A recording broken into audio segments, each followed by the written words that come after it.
un enfer.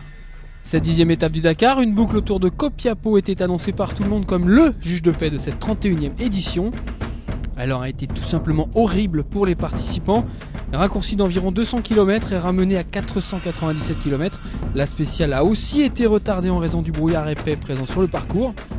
Mais malgré ces 200 km de moins, les concurrents sont tout de même arrivés avec un énorme retard par rapport aux horaires prévus. La raison, le sable bien sûr. Les motards tout d'abord ont souffert le martyre dans le désert. Tous les meilleurs ont connu des problèmes pour s'y retrouver sur le parcours tracé en hors-piste. Leader durant une bonne partie de la journée, Cyril Després s'est tout simplement perdu, parcourant environ 23 km avant de retrouver son chemin.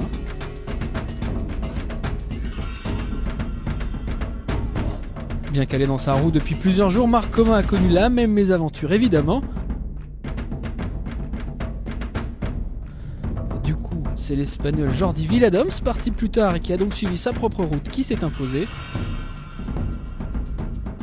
Il signe son premier succès sur cette édition, son deuxième en carrière sur le Dakar. Le Français Alain Duclos est deuxième à 1 minute 06. Cette étape terrible n'a finalement aucune incidence au classement, Comin se contentant de marquer scrupuleusement Cyril Després à la culotte. Le Catalan perd 3 minutes 37 sur le double vainqueur du Dakar, mais gagne du terrain sur David Frétinier deuxième, maintenant pointé à 1h24.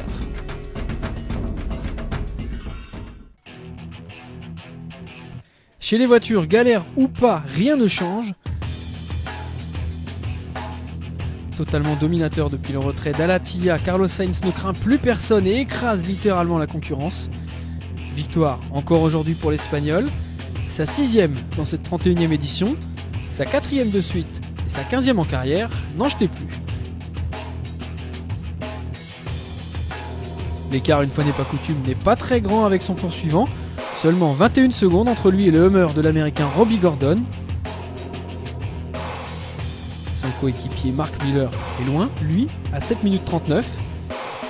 Du coup, c'est un véritable boulevard qui s'ouvre devant Sainz, avec une avance au classement général encore accrue. De 19 minutes ce matin, elle passe à 27 minutes. C'est-à-dire qu'à moins d'un problème mécanique, le Dakar lui semble promu.